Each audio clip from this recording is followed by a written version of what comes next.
მოგესალმებით. ევროკავშირი არის გლობალისტური და ნეოლიბერალური პოლიტიკური პროექტი, ზე სახელმწიფოებრივი და ზე ეროვნული სტრუქტურებით. მისი დანიშნულება სწორედ ის არის, რომ ძველი კულტურულ ისტორიულ მეხსიერებაზე დამყარებული ევროპა გაქრეს. წარსულს ჩაბარდეს ევროპული იდენტობა, ევროპული ტრადიციული და ქრისტიანული ქვეყნებიც წარსული გახდეს და არსებობდეს ახალი, მართვადი პროექტი. ამ პროექტის მმართველი გლობალური deep state უნდა იყოს, რომელიც მართვას ევროკრატების ხელით განახორციელებს. შესაბამისად, ადამიანის უფლებების ევროპული სტანდარტი, სიტყვის გამოხატვისა და მედიის თავისუფლება, ევროპელ მოქალაქეზე მორგებული ევროპული კანონმდებლობა წარსული უნდა გახდეს. სამაგიეროდ არალეგალური მიგრაციის, ევროპულ იდენტობასთან ბრძოლის, პოლიტიკური მოწინააღმდეგეების აკრძალვისა და LGBT პროპაგანდის საშუალებით ახალი ევროკავშირი უნდა არსებობდეს, რომელიც ადვილად მართვადი იქნება და ვერც შტატებისთვის კონკურენციის გაწევას შეძლებს. შეგახსენებთ, რომ ევროკავშირის დასუსტების გეგმა გლობალურმა deep state-მა 2006 წელს გაააქტიურა. მიზანი კი შტატებისთვის, იმ დროისთვის გლობალური deep state-ის მთავარი ინსტრუმენტისთვის ევროკავშირის სახით კონკურენტის ჩამოშორება იყო, ვინაიდან მაშინ ტრილიონ ნახევარი ევროთი აჯობა ამ უკანასკნელის ეკონომიკამ ამერიკის ეკონომიკას. ეს კი წითელი ხაზი აღმოჩნდა. ამ გეგმაში ომს უკრაინაში და ამ ომის გახანგრძლივებას არსებითი როლი აქვს. ევროკავშირის ლიდერები, ანუ ევროკრატები კიევში 10 მაისს კიდევ ერთხელ და ამჯერად ერთობლივად ჩავიდნენ იმის საჩვენებლად, რომ უკრაინა მარტო არ არის. გერმანიის კანცლერის, ბრიტანეთის პრემიერის, პოლონეთის პრემიერისა და საფრანგეთის პრეზიდენტის ერთობლივი ვიზიტი სიმბოლურიც იყო. სწორედ ეს ქვეყნები არიან დღეს ევროკავშირის პოლიტიკის ძირითადი წარმმართველები და უკრაინაში ომის გაგრძელების მთავარი მხარდამჭერებიც. სხვა რა უნდა იფიქროს ადამიანმა, როდესაც მათ მიერ გაჟღერებულ ინიციატივებს მოისმენს. მხოლოდ ულტიმატუმები ომის დასრულებასთან დაკავშირებით და მეტი არაფერი. არადა იმ მოცემულობაში, რა მოცემულობაშიც დღეს ევროკავშირი და უკრაინა იმყოფებიან, ულტიმატუმებით საუბარი ომს არათუ დაასრულებს, პირიქით, გააგრძელებს და სამშვიდობო მოლაპარაკებებსაც გაართულებს. სწორედ ეს არის გლობალური deep state-ის მიზანი და ევროკრატების დავალებაც, რომელსაც ისინი გულდასმით ასრულებენ. კიევში ევროპელი ლიდერების ჩასვლისა და მოსკოვში 9 მაისს მეორე მსოფლიო ომში გამარჯვებისადმი მიძღვნილი სამხედრო აღლუმის კონტრასტის ფონზე კარგად გამოჩნდა ისიც, რომ დღევანდელი მსოფლიო წესრიგი უკვე მრავალპოლუსიანი გახდა. მრავალპოლუსიანობის არსებობა ჯერ კიდევ თებერვალში აღიარა შტატების სახელმწიფო მდივანმა მარკო რუბიომაც. მაშინ რუბიო ამბობდა, რომ ნორმალური არ იყო მსოფლიოს ქონოდა ერთპოლუსიანი ძალაუფლება. ეს იყო ანომალია და ცივი ომის შედეგი. საბოლოოდ იქნება უკან დაბრუნება იმ წერტილამდე, სადაც პლანეტის სხვადასხვა წერტილში იქნება მრავალპოლუსიანი მსოფლიო, მრავალი დიდი ძალა. რუბიომ მაშინვე დაასახელა ასეთი პოლუსები მოსკოვისა და პეკინის სახით. 10 მაისს კიევში ევროპის 4 ქვეყნის ლიდერისა და 9 მაისს მოსკოვში 30-მდე ქვეყნის ლიდერების ჩასვლით სწორედ ეს გამოჩნდა. ერთ მხარეს არიან რუსეთისა და ჩინეთის ლიდერები თავიანთი გეოპოლიტიკური ინტერესებით. მეორე მხარეს კი ევროკავშირი და ბრიუსელი თავისი ინტერესებით. რაც შეეხება შტატებს, კონკრეტულად უკრაინასთან მიმართებით, შტატებმა მიიღო ის, რაც სურდა. შეთანხმება უკრაინის წიაღისეულთან დაკავშირებით.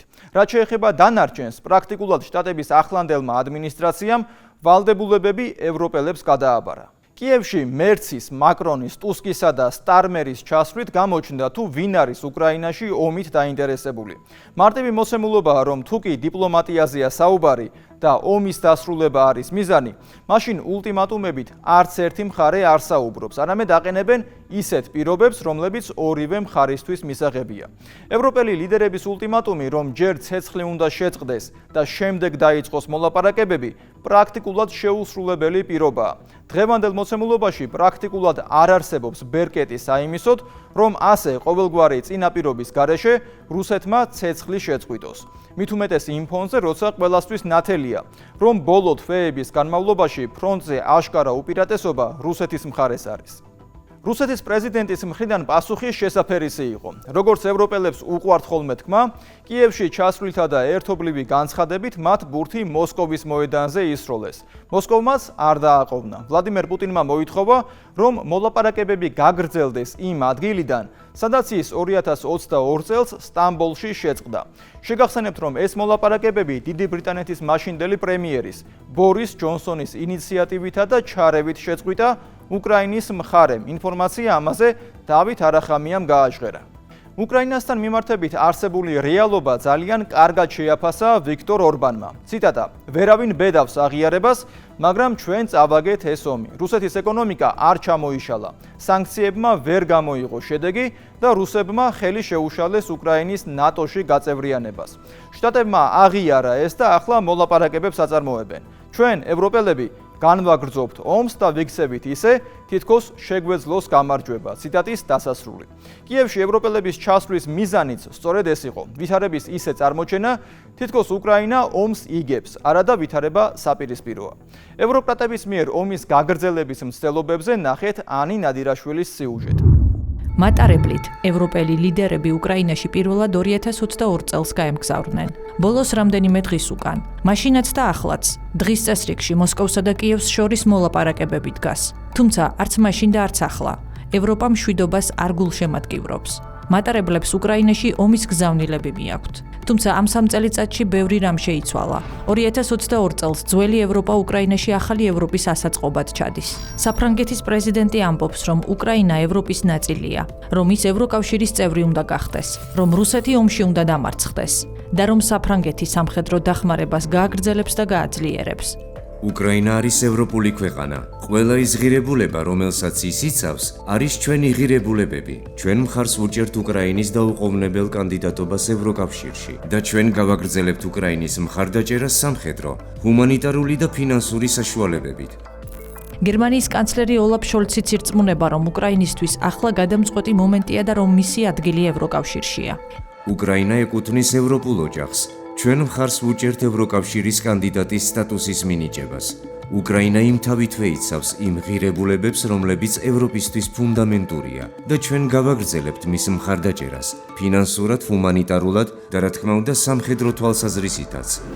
იტალიის პრემიერი მარიო დრაგი აცხადებს, რომ უკრაინამ უკვე იცის, მას მარტო არ დატოვებენ და რომ ის ყველა საჭირო დახმარებას მიიღებს. დღეს უკრაინელმა ხალხმა იცის, რომ მათ მარტო არ ტოვებენ, ევროპა მათთან არის.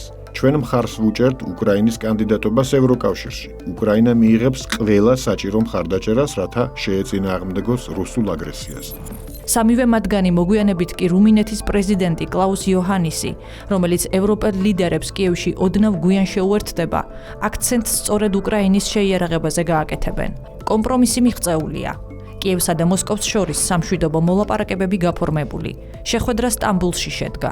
უკრაინა თანხმდება ნეიტრალიტეტს და ყველაზე სადაო საკითხის, ყირიმის სტატუსის განხილვის გადადებას. უკრაინის დელეგაციას ამ მოლაპარაკებებში ხელმძღვანელობს დავით არახამია, ხოლო რუსეთის დელეგაციას ვლადიმირ მედინსკი. მოკლედ ჩამოვთვალოთ სტამბულის კომუნიკეს ძირითადი შინაარსი და პირობები. უკრაინა მზად არის უარი თქვას ნატოში გაწევრიანებაზე, აღიაროს მუდმივი ნეიტრალიტეტი.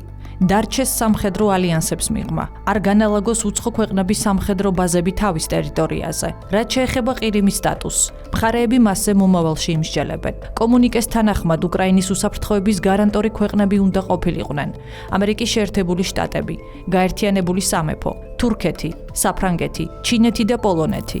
როგორც ხედავთ, რუსეთი უკრაინისგან მოითხოვდა ნატოზე უარის თქმას და არა ევროკავშირზე, რაზეც 2022 წლის მატარებლის მგზავრები რატომღაც აპელირებენ. ახლა კიევში ცდილობენ თქვან, რომ არანაირი კომუნიკე არ ყოფილა. ახლა ტელეკომპანია დოჟდზე ვიყავი. იქ სტამბულის კომუნიკე ახსენეს და მე მათ ვეკითხები, სად არის ეს კომუნიკე? მაჩვენეთ, მაგრამ არაფერია საჩვენებელი. კომუნიკე არ არსებობს. თუმცა მის არსებობას და უკრაინის მხრიდან ამ დოკუმენტზე ხელმოწერას არახამია ადასტურებს. არსებობს არქივიც.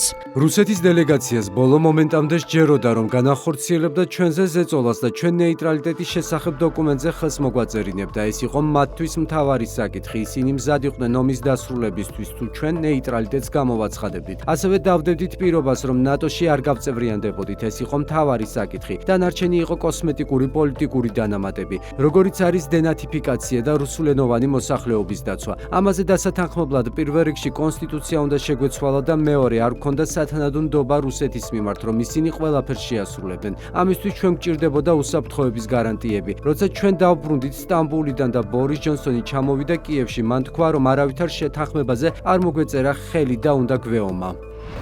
სწორედ ამ ფონზე, როცა თითქოს ყველაფერი უნდა დასრულდეს, ომი შეწყდეს და ინიციატივა ხელში დიპლომატებმა აიღონ, ჩამოდის ესმატარებელი კიევში ომის რიტორიკით. მოგვიანებით დავით არახამია სკანდალურ აღიარებას გააკეთებს.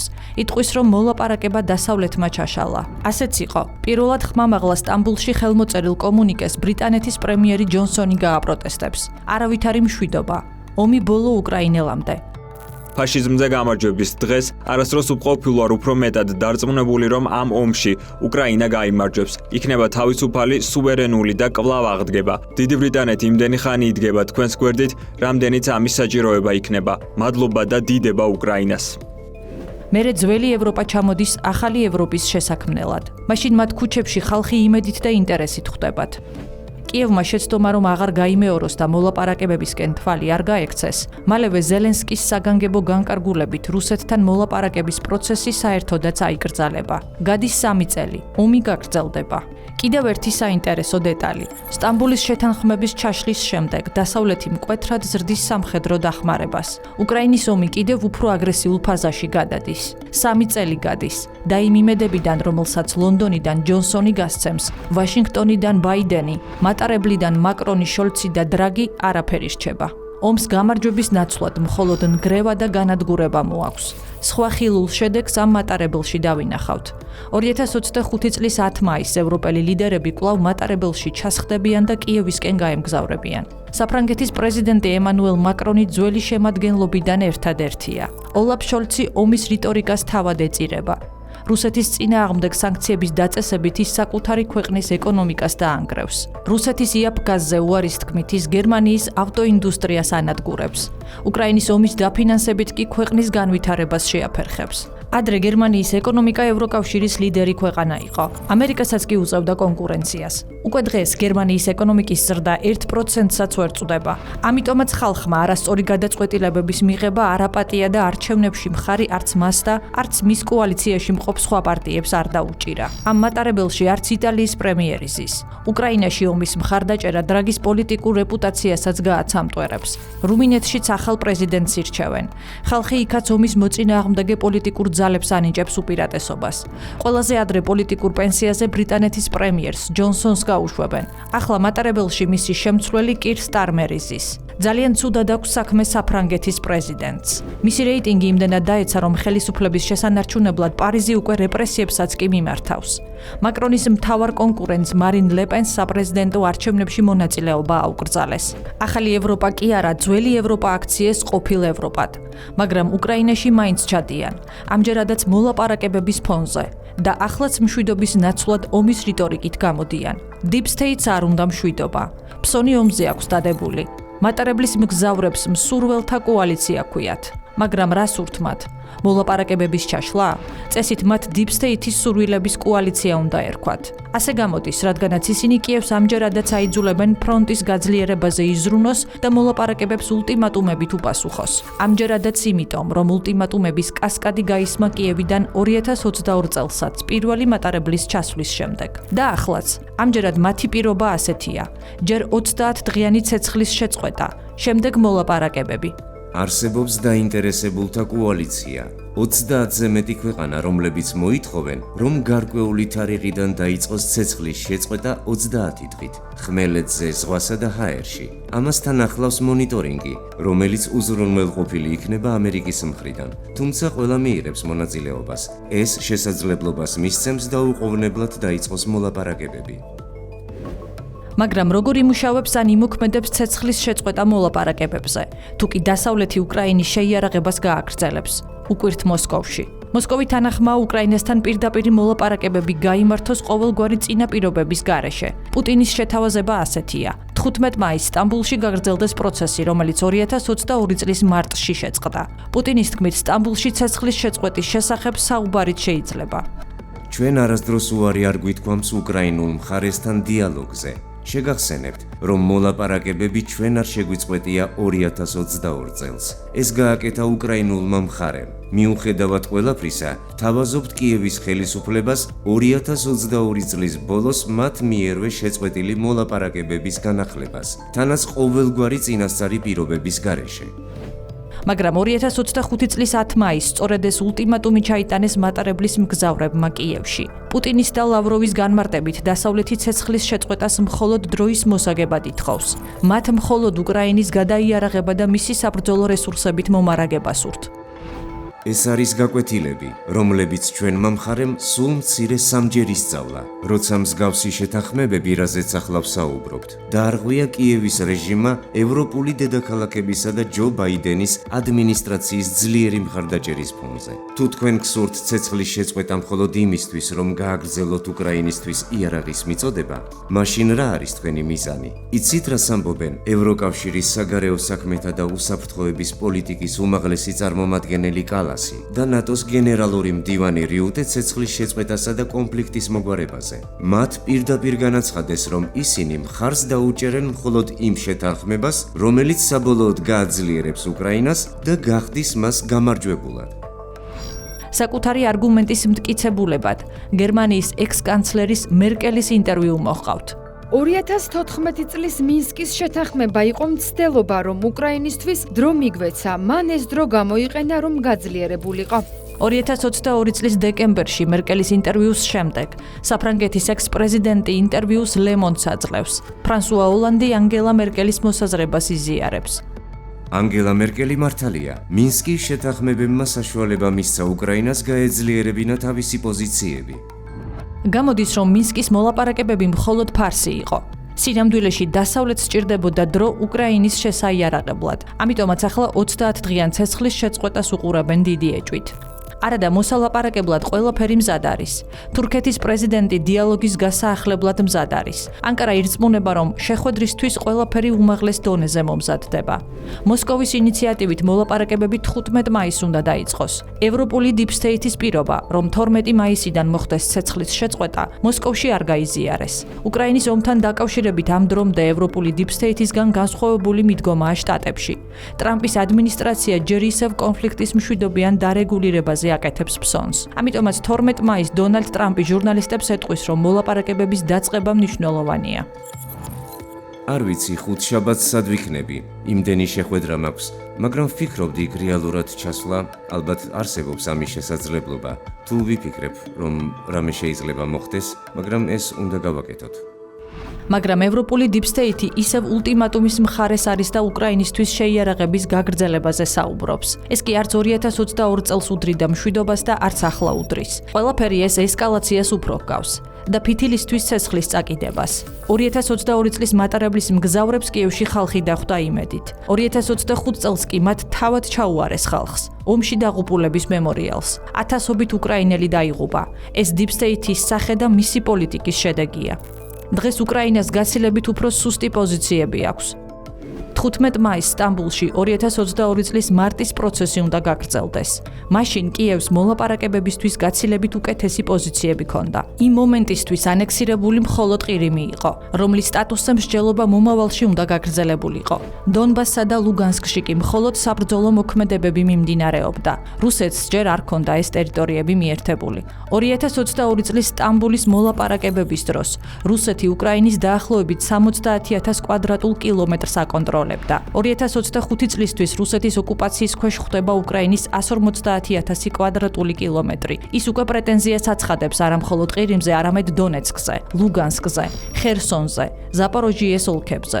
საუბარს იწყებს ოდესის, ნიკოლაევის, ხარკოვის და დნეპროპეტროვსკის რეგიონის ისტორიულ კავშირზე რუსეთთან. 50-ზე მეტი ქალაქი მნიშვნელოვნად განადგურებული ან ევაკუირებულია. მარიუპოლი თითქმის მთლიანად განადგურებული. ბახმუტი, სევეროდონეცკი, ლისიჩანსკი სერიოზულად დაზიანებული. ავდივკა, პოპასნა და ვულედარი პრაქტიკულად აღარ არსებობს. დანგრეულია 4,000-მდე სოფელი. უკრაინის მთავრობის მიხედვით 3,700-ზე მეტმა სოფელმა და დასახლებამ განიცადა პირდაპირი სამხედრო დაზიანება. უმეტესობა მათგანი მთლიანად განადგურებულია ან ცხოვრებისთვის შეუსაბამო. ინფრასტრუქტურული ზარალი 500 მილიარდს აჭარბებს. აღარაფერს ვამბობთ მილიონობით ლტოლვილზე. ამ ომმა ბევრი ადამიანის სიცოცხლე შეიწირა. სწორედ ამ მოცემულობით უნდა განახლდეს 2022 წელს დიპ-სტეითის ინტერესების შესაბამისად შეწყვეტილი მოლაპარაკებები.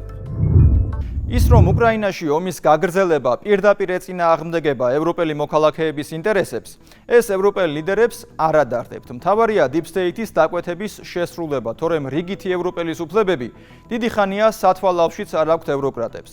ევროპელების უფლებები ვიწრო ჯგუფის უფლებებმა ჩაანაცვლა და ეს მხოლოდ უკრაინის ომის თემით არ შემოიფარგლება. ამ უფლებების უგულებელყოფის ნაწილია უკონტროლო მიგრაცია და მის შედეგად გამოწვეული კრიმინალის ზრდა, რის გამოც ევროპულ ქალაქებში მოსახლეობას ღამით ქუჩაში გამოსვლის ეშინია. ასევე აღვირახსნილი LGBT პროპაგანდა, რომლის გამოც დღეს ევროპაში ოჯახის ინსტიტუტი და ტრადიციული ღირებულებები გადაგვარებულია. აქვე ვახსენოთ ეკონომიკური კრიზისი, რომელიც უკრაინის ომთან ერთად ევროკრატების ანტიევროპულმა პოლიტიკამ მოიტანა. ევროპელებს სხვა ფუნდამენტურ უფლებებთან ერთად დაკარგული აქვთ სიტყვისა და გამოხატვის თავისუფლება, რომელსაც Deep State-ის მიერ მართული ევროპული მედია ახშობს და ნებისმიერ პროტესტს, რომელიც ევროპის მმართველი ელიტების წინააღმდეგ არის მიმართული, არადემოკრატიულად და ექსტრემისტულად წარმოაჩენს. აღარაფერს ვამბობთ ევროპულ კანონმდებლობაზე და ევროპულ ბიუროკრატიაზე, რომელიც ევროპელი მოქალაქის ყოფის გაუმჯობესებისა და ევროპის კრიზისიდან გამოყვანის ნაცვლად გაერთიანებას კრიზისების ლაბირინთში ეხაჩება. სწორედ ამის მაგალითია მწვანე პოლიტიკა და ევრობიუროკრატიის კორუფციული სქემები, რომელიც ევროპის კიდევ უფრო დასუსტებას ემსახურება. ამიტომაც ვამბობთ, რომ ევროპა დღეს ყოფილი ევროპაა. მე იოანე შაიშმელაშვილი ვარ. გვიყურეთ კვირაში 4 ჯერ, 21 საათსა და 15 წუთზე. დროებით.